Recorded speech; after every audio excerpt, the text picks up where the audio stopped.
Beau has reason to be afraid. The audience understands why when seeing the first moments of his life. Dropped on the head as a baby, spanked to show any sign of life before cutting to a boiling title card that bluntly establishes his defining trait. After only a few minutes, the abstract mastery Aster presents in his third film, Beau is Afraid, has shocked, unsettled, and informed. Appreciate that, because it's all of the explanation the modern horror master has for his audience in this surreal, twisted odyssey that proves to be as thought-provoking as it is disturbing, terrifying, shockingly comical, bloated, and everything else. Beau is Afraid is an amalgamation of surrealist misadventures, one that both excites and bores, that both engages and distances its audience, and one that reminded me of my love for film. Public response to Aster's latest is mixed, much like the film itself. While some have appreciated the blend of confusion, hilarity, and horror, others have found it nearly impossible to watch or understand. Maybe it's subconscious refusal. Modern audiences have pre-established dispositions to films over 2.5 hours and thematic nuance, making Beau is Afraid an unmarketable movie without the A24 logo. However, that may also be giving the film itself too much credit. The intriguing thematic through-lines are enough to have left me thinking about the film since viewing, but at the same time, somewhat singular. The same message can only be sent so many times, and while displaying it in every twisted way he could conjure, Aster struggles to iterate on his own themes. This results in a pacing abomination. Starting with bombastic chaos means Aster had 3 hours to never meet that same excitement, instead replacing it with what many claim to be confusing time sinks. Reading reviews for the film is confusing, and my previous paragraph probably didn't help in your decision to see the film or not. It's bad to some, perfect for others, and a consensus opinion seems miles away. But after seeing the film, after witnessing the uneasy Ulysses have a nightmarish adventure through a psyche of his mom's creation, to even enter Beau is Afraid with the intention of assigning a grade based on objective measurements of quality is reductive. And for that, despite my biggest complaints and dozens of minutes I simply did not understand, I think I kind of love Beau is Afraid.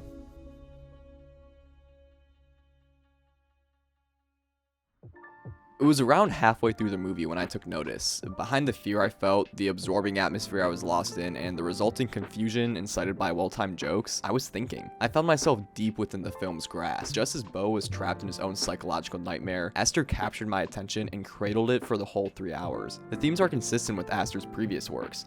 Loss of free will, and the abject terror of life's most common relationships. But never have they captured me so tightly through creative manifestations that balances ambiguity with the grace of a trained tightrope walker. Beau's apartment is in a city, that much is understandable, but the production design and filmmaking prowess quite literally drew me in as I physically leaned forward in my chair, beckoned by the talent behind and in front of the camera to analyze each and every inch of the frame to unravel the confusion. And that point is crucial. This movie is confusing, but it is decipherable. While watching, I asked questions, made connections between disparate elements that were clearly placed for intentional misdirection or subtle thematic development. The cinematography and production design masterfully pair to construct an apocalyptic nightmare that engulfs the viewer, forcing them to work with the material in a way that made Beau is Afraid one of the most genuinely engaging and thought-provoking viewing experiences in recent years. While everything about the film felt maddening, there was not a doubt in my mind all of it was purposeful. Unnamed extras repeatedly appearing in the background of shots had me investigating every corner of every frame for clues. That line of dialogue sounded vaguely familiar. Where did we hear it before? Wait a second. If their child was a soldier, are they fostering his murderer? The best part is you wouldn't even expect what I said to be in a film about a man just trying to find his way home. But if Aster achieves anything with Beau is Afraid, it's breaking expectations. Every beat of the film was abstract, but intentionally united in some way. And Aster constructs this experience to force the audiences to parse through the material to find the answers, instead of mindlessly consuming them. And simply put, I now realize how little of those viewing experiences I've had as of late. At risk of sounding pretentious, aka I'm about to sound unbearably self-important, I've been watching a lot of Creed and John Wick to catch up with the newest blockbuster releases. These movies are not inherently better or worse than Beau is Afraid, by any means, but they give a viewing experience that Aster taught me I personally find less interesting than what Beau provided in all of its uncanny excess. Blockbusters have themes, blockbusters can be art, but they must choose to be.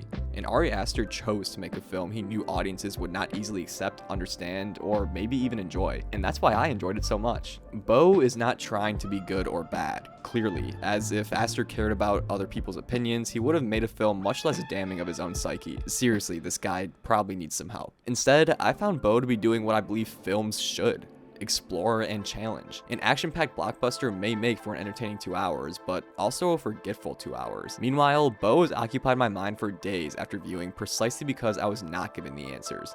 exactly because the themes were articulated with ambiguity and subtlety. And in a cinematic climate of homogeneity, Beau sticks out as a beacon of anarchic hope for this viewer. I am by no means pretending to have all the answers to Beau's questions, but I can at least say that I tried to find them, and as a result, I was welcomed with a more challenging and, by extension, enjoyable experience. Despite the confusion, no, because of the confusion, Beau is Afraid has stuck with me. Not because it's a good movie, not because it's a so bad it's good movie.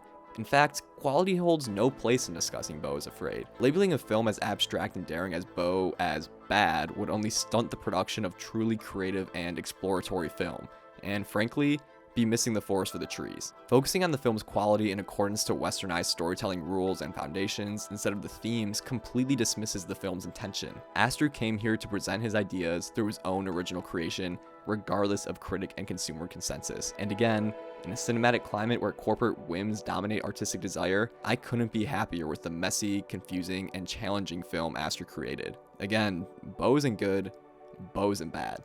It isn't trying to be anything but film. And for that, I think I love Beau is Afraid.